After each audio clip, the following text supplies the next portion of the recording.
विद्यार्थियों के लिए जो अध्याय अपना पहला चल रहा था पूर्णांक, उसको आगे बढ़ाते हैं। तो बच्चों, पूर्णांकों की रेल आपने देखी थी, जो माइनस अनंत से लेकर के प्लस अनंत तक की संख्याएं उस पर बैठी हुई थी, जैसे -3, -2, 1, 0, 1, 2, 3, 100, 200, इस तरह से खूब सारी संख्याएं जो पूर्णांकों के अंदर आती है वो बैठी थी। तो आज अपने इनके गुणनफल यानी गुणन जो करेंगे पूर्णांकों के, क्योंकि पूर्णांकों में आपने यदि देखा बच्चों तो ऋणात्मक संख्याएं भी होती है, क्योंकि पूर्णांकों में यदि देखेंगे आप तो ऋणात्मक संख्याएं भी होगी, धनात्मक संख्याएं भी होती है और शून्य भी होता है, तो इस तरह की सारी संख्याएं होती है। तो कुछ गुणन इनका अलग होगा ना, गुणा यदि करेंगे तो कुछ अलग बातें अपने को मिलेगी, क्योंकि अभी तक अपने जो सीखा था वो केवल धनात्मक संख्याओं का गुणा करते थे। अपने 2 को 5 से किया तो 10 आया, तो इसका मतलब ये हुआ 2 भी धनात्मक है, 5 भी धनात्मक है और गुणनफल भी धनात्मक है, ये आपने देखा था। पर अब अपने कुछ नया सीखने जा रहे हैं। अब अपने ये सीख रहे हैं कि यदि ये ऋणात्मक संख्याएं आ जाए तो इसका गुणा कैसे होगा। तो है ना रोचक बात। तो आओ बच्चों, आज इसको सीखेंगे अपने। तो मान लीजिए मेरे पास, सबसे पहले तो मैं इसी बात को रिपीट करता हूं कि दोनों धनात्मक ही है, दोनों धनात्मक संख्या हैं। तो आप जैसे साधारण करते थे, जैसे मान लीजिए मैं 2 को 5 से करूंगा तो 10 आएगा। अब मैं चाहे इसको ऐसे भी लिख दूं तो कोई फर्क नहीं पड़ने वाला है, क्योंकि अपने को पता है कि प्लस का 2 है। ये 2 को 5 से करूंगा तो 10 आएगा, मैंने उसको ऐसे लिख दिया। +2 को +5 से कर रहा हूं तो +10 आ रहा है। वो जो अपने पहले जो सीख रखी है वही बात है, केवल मैंने इसमें चिन्ह लगा दिया है। अब यदि बच्चों देखो, मैं एक संख्या धनात्मक लेता हूं और एक ऋणात्मक लेता हूं, अब ऐसे गुणा करूंगा, एक धनात्मक लेता हूं और एक ऋणात्मक संख्या लेता हूं, तो देखिए कैसे होता है। तो मैं इस तरह से लेता हूं, -2 और +5। अब देखो कैसे गुणा होगा, ये रोचक बात है, यहां सीखने वाली बात आती है बच्चों। तो देखिए, पहले आप जैसे प्लस को प्लस से गुणा करते हैं तो प्लस आता है ना, वैसे ही अब आपको ये सीखना है कि माइनस को यदि प्लस से गुणा करेंगे तो क्या आएगा, माइनस का चिन्ह है उसको प्लस के चिन्ह से गुणा करेंगे तो क्या आएगा। तो बच्चों यहां पर ये सीखने वाली बात अपने सामने आई है, नई बात आई है, जो कि माइनस को यदि प्लस से गुणा करते हैं ना तो माइनस ही आता है। माइनस के चिन्ह को यदि प्लस के चिन्ह से गुणा करेंगे तो माइनस का चिन्ह ही आएगा। तो ये आ गया माइनस, और 2 5 10, इस तरह से। तो ये अपने पास एक नई बात निकल के आई है कि माइनस, पहले पूर्णांकों में चिन्ह का भी गुणा होता है, पूर्णांक जो है उसमें चिन्ह का भी गुणा होता है। तो माइनस के चिन्ह को प्लस के चिन्ह से गुणा किया तो मेरे पास आ गया माइनस का चिन्ह। इसी तरह यदि मैं इसको ऐसे लिखूं कि 2 तो प्लस का है और 5 है वो माइनस का है, तो भी देखिए प्लस को यदि माइनस से करूंगा तो माइनस ही आएगा। तो ये हो गया 2 5 10। तो ये बात मेरे पास एक नई आज निकल के आई है कि माइनस के चिन्ह को प्लस के चिन्ह से गुणा करते हैं तो माइनस का चिन्ह आता है। चलिए अब एक नई बात और लेता हूं मैं, ये लेता हूं अब की बार दोनों धनात्मक लिए, एक धनात्मक एक ऋणात्मक लिया, अब की बार दोनों ही ऋणात्मक लेके देखते हैं क्या घटना घटित होती है। तो मान लीजिए बच्चों, मैंने -3 और -2। अब आप जरा सोचे क्या हो सकता है।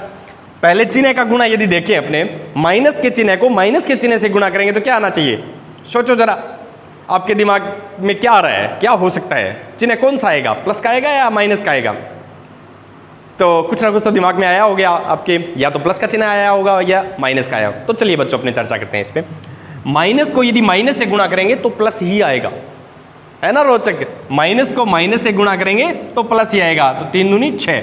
तो देखिए दोनों प्लस के हैं तो भी प्लस आ रहा है, दोनों माइनस के हैं तो भी प्लस आ रहा है, यानी दोनों निशान एक जैसे होते हैं तो प्लस ही आता है, और दोनों निशान अलग अलग होते हैं तब माइनस आता है।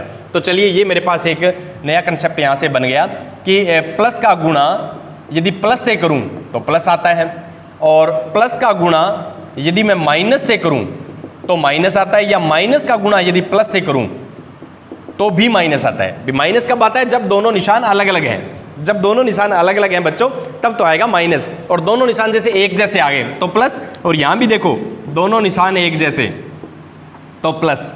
तो याद रह जाएगा आप सब बच्चों को भी, दोनों निशान जब एक जैसे होते हैं तो प्लस आता है, दोनों निशान अलग अलग हों तो अपने पास माइनस आता है। तो चलिए फिर मैं एक गुणा लिखता हूं, आप को समझना है भी क्या आना चाहिए। चलो बच्चों बताइएगा फिर तो आप। मैंने लिख दिया, ये लो 4 गुणा में -5। अब आपको क्या लग रहा है, क्या आना चाहिए, सोचो जरा। ये प्लस की संख्या है, ये माइनस की संख्या है, तो पहले तो चिन्ह का गुणा करेंगे, प्लस का गुणा माइनस से करेंगे तो क्या आएगा, प्लस का गुणा माइनस से करेंगे तो माइनस आया ना, प्लस का गुणा यदि माइनस से करेंगे तो माइनस, और 4 5 20, तो -20 आएगा बच्चों इसमें। तो सीखी ना आज रोचक बात अपने। तो चलिए मैं इसको यदि ऐसे भी लिख सकता हूँ, मैं इसको ऐसे भी लिख सकता हूँ कि धनात्मक धनात्मक का गुणा धनात्मक गुणा धनात्मक, ये पूर्णांक अपने धनात्मक पूर्णांक को धनात्मक पूर्णांक से करेंगे बच्चों तो धनात्मक पूर्णांक ही आएगा, और धनात्मक को ऋणात्मक से यदि करूँगा तो क्या आएगा बच्चों, ऋणात्मक पूर्णांक आएगा। और चाहे मैं ऋणात्मक को धनात्मक से करूं उसमें कोई फर्क नहीं पड़ेगा, ऋणात्मक को धनात्मक से करेंगे तो भी ऋणात्मक आएगा, और ऋणात्मक को यदि ऋणात्मक से करूंगा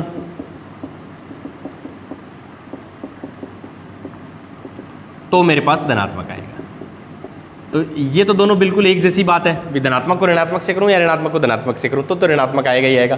तो दोनों निशान एक जैसे, धनात्मक धनात्मक धनात्मक, ऋणात्मक ऋणात्मक धनात्मक, तो दोनों निशान एक जैसे हैं, वहां पर बच्चों अपने को याद रखना धनात्मक आएगा। चलिए अब अपने ना 3 संख्याओं का गुणा सीखेंगे, तो चलिए आगे बढ़े। फिर तो भी 3 पूर्णांक आ जाए तो कैसे गुणा करना है वो देखना है बच्चों। चलिए स्टार्ट करते हैं।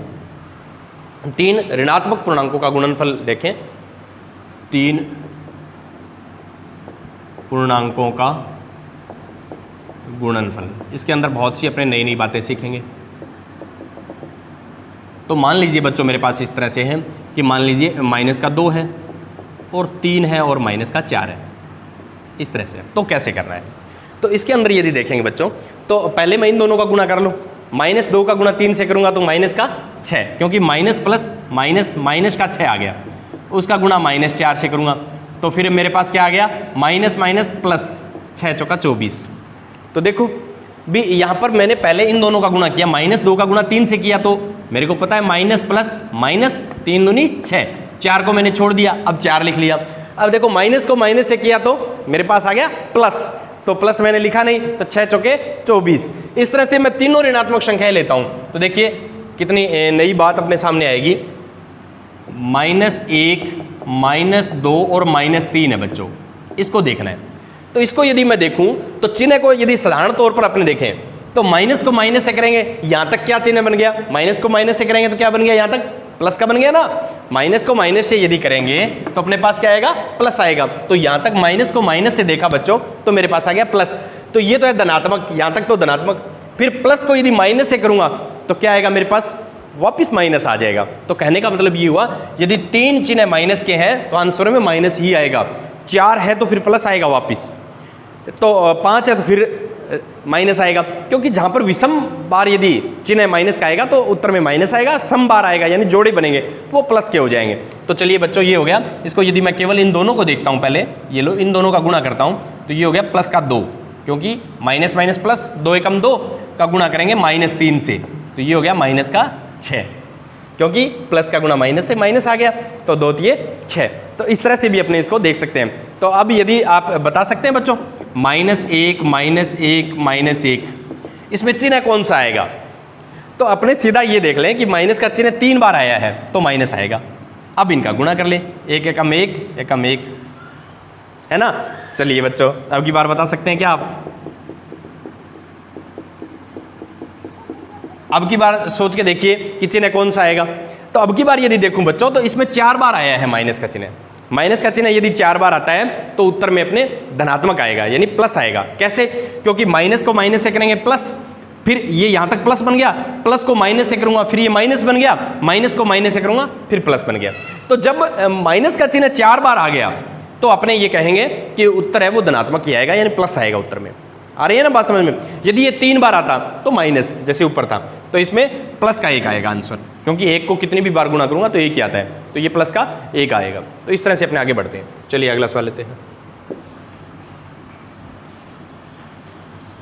अब है इसके बाद अपने पास पूर्णांकों के गुण।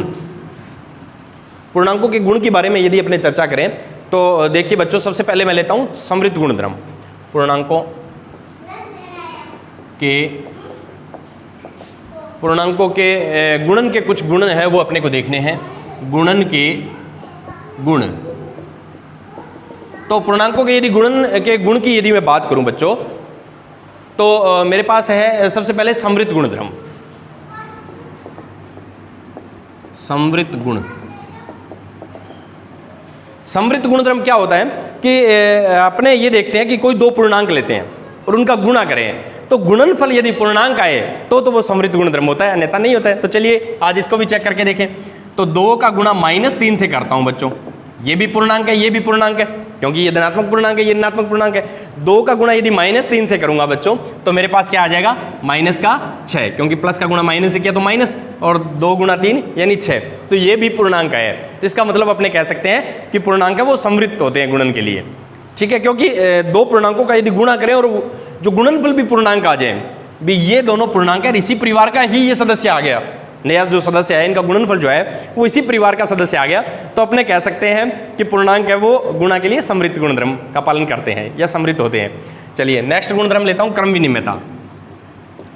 क्रम विनिमयता ये गुणधर्म क्या कहता है बच्चों, ये होता है कि अपने पास 2 का गुणा -3 से करूं या फिर -3 का गुणा 2 से करूं, यानी मैंने इनका स्थान बदल दिया, 2 का गुणा -3 से करूं, -3 का गुणा 2 से करूं, तो यदि ये बराबर है तो ये क्रम विनिमय होता है। तो चलिए इसको चेक करके देखते हैं बराबर है कि नहीं है। प्लस माइनस माइनस 2 दिए 6, माइनस प्लस माइनस 3 दूनी 6, तो बिल्कुल गुणनफल बराबर है। तो अपने कह सकते हैं पूर्णांक है वो क्रम विनिमयता का पालन करते हैं या क्रम विनिमय होते हैं, किसके लिए, गुणन के लिए, क्योंकि गुणा में क्रम विनिमय का सीधा सही मतलब ये है कि उनका स्थान बदल दें और उनके मान में यदि कोई अंतर नहीं आता है तो वो क्रम विनिमय होते हैं। तो वही तो मैंने किया है, मैंने इनके 2 गुणा -3 था, -3 गुणा 2 कर दिया, इनके स्थान बदल दिए ना, तो इनके मान में कोई अंतर नहीं आया, तो अपने कह सकते हैं ये क्रम विनिमय होते हैं। चलिए अगला मैं देखता हूं,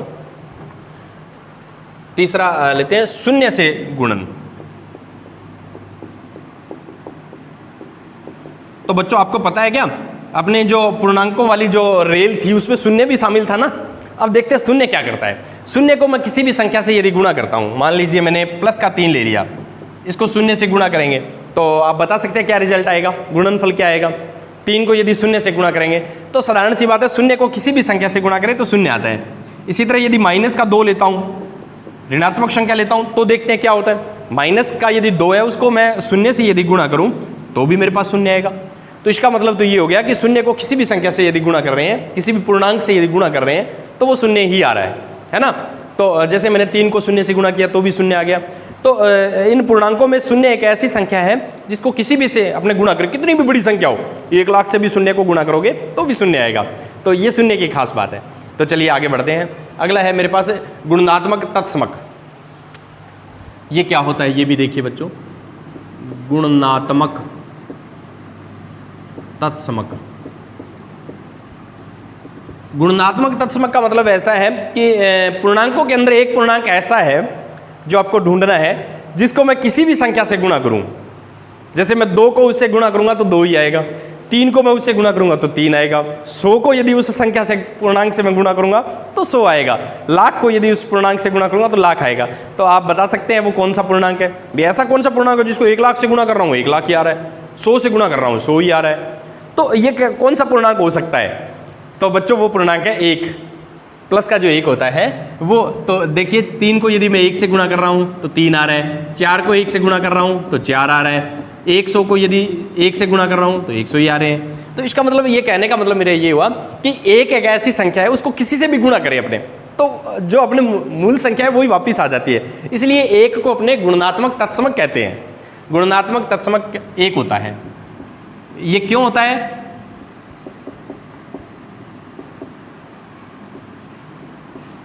गुणात्मक तत्समक है वो 1 होता है। ये क्यों होता है, क्योंकि किसी भी संख्या से यदि 1 को गुणा करते हैं तो वो संख्या स्वयं आ जाती है, इसलिए 1 को अपने क्या कहेंगे, गुणात्मक तत्समक। तो ये अपने पास नया नाम आ गया बच्चों आज। गुणात्मक तत्समक क्या होता है, 1 होता है। तो चलिए आगे बढ़ते हैं। चलिए इसी के नीचे अगला नियम लिखता हूं। अगला मेरे पास गुण है इनका साचर्यता गुण या गुणन साचर्य, तो कह सकते हैं गुणन साचर्य गुण।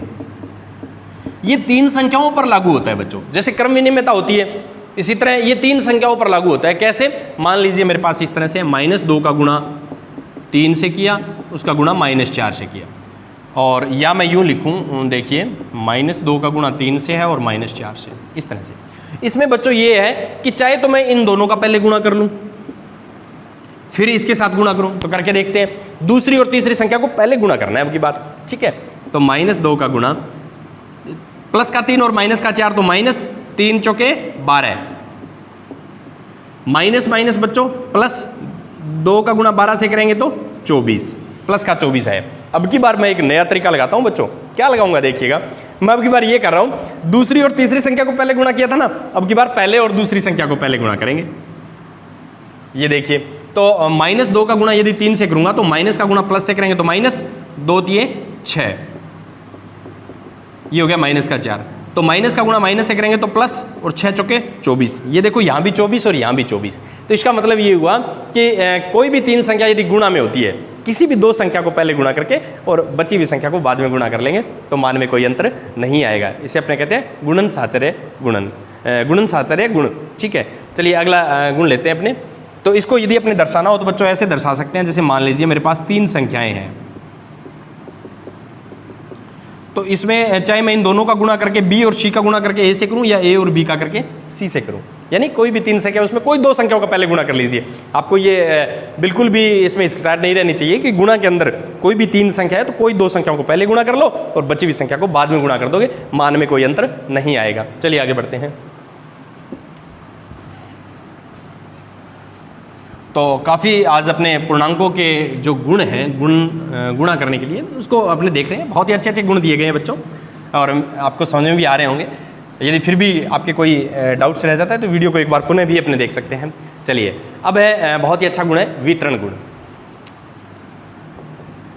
वितरण गुण, जिसमें यूं भी कह सकते हैं कि योग पर गुणन की वितरकता का, अपने योग पर गुणन का वितरण इस तरह से दिया गया बच्चों, ठीक है। तो योग पर गुणन का कैसे, कोई भी योग दिया जाएगा, जैसे मान लीजिए आपको यूं दिया गया 3 का जोड़ 4 से भी योग, पहले योग इस पर गुणा, तो इसको मैं यूं लिख दूं, इसका गुणा है 5 से। तो कैसे करना है, एक तो बच्चों आप इसको ऐसे कर सकते हो कि पहले कोष्टक है तो उसको हल कर सकते हैं। 3 और 4 को यार जोड़ेंगे तो कितना आएगा, 3 और 4 7 का गुणा 5 से कर देंगे, 35 आ गया ना। एक तो ये तरीका होता है बच्चों। एक तरीका मेरे पास ये है कि 5 का गुणा 3 से भी कर दो, और जोड़ है तो जोड़ का निशान, 5 का गुणा 4 से भी कर दो तो भी बराबर आएगा। 5 का गुणा 3 से भी कर दो और 5 का गुणा 4 से भी कर दो, फिर जोड़ दो तो भी बात बराबर है। या तो मैं इन दोनों संख्याओं को जोड़ के गुणा करूं, या पहले इन दोनों का गुणा कर लो फिर इन दोनों का गुणा करके जोड़ दो तो भी बराबर होते हैं। तो देखिए क्या बराबर होते हैं क्या। तो चलिए इसमें देखें, यदि बच्चों तो 3 का गुणा यदि 4 से करूंगा तो कितना आएगा 7, तो 7 5 35। यहाँ यदि देखूं बच्चों मैं 5 दिए 15, 5 चौके 20, 15 और 20 35। तो है ना बड़ा रोचक भी। कोई भी योग दिया है उसके ऊपर गुणा है, योग पर गुणन, योग दिया हो उसके ऊपर गुणा है। तो आपको इसको 2 तरह से हल कर सकते हैं, एक तो योग करके गुणा कर लीजिए, एक दोनों का गुणा करके योग कर लीजिए। भी दोनों के साथ गुणा करना है तो दोनों के साथ योग करके गुणा कर लीजिए, या दोनों के साथ गुणा करके योग कर दीजिए। तो कितना रोचक पार्ट्स है अपने पास वितरण गुण जो दिया गया है, तो इसको भी अपने आसानी से देख सकते हैं। चलिए आगे बढ़ते हैं। एक उदाहरण लेता हूं मैं, बहुत ही आसान सा सवाल दिया गया है। अब यदि बच्चों आपको ये भी पता होना चाहिए अपने ये गुण क्यों सीखे हैं। यदि पूर्णांकों के जो गुणन के जो गुण है यदि आपने सीख लिए तो आने वाले सवाल है ना वो बिल्कुल आसान हो जाते हैं अपने, ठीक है। चलिए मैं एक सवाल लेके देखता हूँ, उससे अपने को पता चलेगा कि कितने आसान हो गए सवाल। तो उदाहरण नंबर 2 है, निम्नलिखित में से प्रत्येक गुणनफल को ज्ञात कीजिए। निम्नलिखित में से प्रत्येक गुणनफल को ज्ञात कीजिए, ये सवाल दिया गया है बच्चों, ठीक है। तो इसमें पहला पार्ट्स लेता हूं मैं, मेरे पास पहला पार्ट्स दिया गया है माइनस का 18 है, का गुणा -10 से है, का गुणा अपने पास है 9 से है। ये देखिए बच्चों इस तरह से दिया गया, तो इसको अपने हल करना है। तो देखिए बच्चों इसको इस तरह से हल कर सकते हैं अपने। मैं यूं कहूं कि चाहे तो मैं इन दोनों का पहले गुणा कर लूं फिर उसका करूं, या पहले इन दोनों का करके फिर इससे करूं, कोई फर्क नहीं पड़ेगा, ठीक है। तो चलिए मैं यूं करता हूं, पहले इन दोनों का गुणा कर लेता हूं। अब देखिए क्या आएगा, माइनस माइनस क्या आना चाहिए? अब सोचो पूर्णांक है ना, तो दोनों ऋणात्मक बन गए। अब तो माइनस का गुणा माइनस से करेंगे तो क्या आएगा? प्लस आएगा ना, क्योंकि मैंने आपको बताया था कि जब दोनों चिन्ह एक जैसे हो तो प्लस आता है। तो ये आ गया प्लस। 18 का गुणा 10 से करेंगे 180, ठीक है। तो प्लस का चिन्ह आवश्यक नहीं होता लगाना, उसको 9 से कर देंगे। 9 अकेला ही तो बचे। अब देखो 9 से कर दो, क्योंकि अपने सहचर्य गुण के बारे में जानते हैं कि कोई 3 संख्या गुणा में है तो कोई 2 संख्याओं को पहले गुणा कर लो। तो मैंने इन दोनों को कर लिया। अब देखिए बच्चों, तो ये हो गया 72 और 9 और 7 16, 1620 आ गया बच्चों। हुआ ना बिल्कुल आसान। चलिए अगला सवाल लेते हैं। अगला दिया है माइनस का 20 है का गुणा दिया गया है बच्चों आपके पास -2 से, का गुणा दिया गया है -5 से, का गुणा दिया गया है 7 से। इसको हल करना है बच्चों। तो अपने इसमें जानते हैं सहचर्य गुण के बारे में। तो अपने को पता है 4 संख्याएं गुणा में है तो कोई 2-2 संख्याओं का गुणा कर लो। तो मान लीजिए मैं इन दोनों का गुणा कर लेता हूँ, एक इधर इन दोनों का गुणा करके फिर जो संख्या आएगी उनका आपस में गुणा कर देते हैं। आएगा तो बराबर ही ना, क्योंकि सहचर्य होती है संख्या। तो चलिए, तो ये हो गया बच्चों माइनस माइनस प्लस 20 दूना 40, माइनस प्लस, माइनस का गुणा यदि प्लस से करेंगे तो क्या आएगा? सोचिए जरा, माइनस का गुणा यदि प्लस से करेंगे तो माइनस ही आएगा ना। तो माइनस के 35। अब प्लस का गुणा माइनस से करेंगे तो माइनस, अब 40 का गुणा अपने 35 के साथ कर लेते हैं बच्चों। तो 35 के साथ यदि 40 का गुणा करेंगे तो मेरे पास आ गया, देखिएगा 35 का गुणा 40 से करते हैं बच्चों। तो इस तरह से करते हैं ना। अब 5 के 20 ऐसा लगी 2, 12 और 2 14, 0 0 4 1। तो ये आ गया 1400, और वो भी किसका? माइनस का। तो इस तरह से बच्चों अपने गुणा भी करके देख सकते हैं। तो ये मैंने आगे देखता हूँ, इसका तीसरा पार्ट लेता हूँ। अब की बार दिया गया बच्चों -1 का गुणा -5 से है, ठीक है, और -4 का गुणा -6 से इसी के साथ है। इसको देखना है कैसे हल करना है। तो आपको पता है कि कोई भी संख्या, कितनी भी संख्या गुणा में हो, जैसे 3 संख्याओं के बारे में पढ़ा था, कोई 2 संख्याओं को पहले गुणा करके फिर बची हुई संख्या से गुणा कर देते हैं, मान में कोई अंतर नहीं आता है। तो वही कार्य बच्चों मैं यहाँ कर रहा हूँ। पहले इन दोनों का गुणा करूँगा, माइनस माइनस प्लस, 5 एकम 5, माइनस माइनस प्लस, 6 चौके 24, 24 पंजे 120। ये देखो बच्चों अपना दूसरा उदाहरण कितना आसानी से हल हो गया। तो अपने को यहाँ पर केवल चिन्ह के जो गुण है उसकी पहचान करनी है। तो मेरा विश्वास आपको समझ में आया होगा। मिलते हैं अगले वीडियो में, तब तक के लिए धन्यवाद।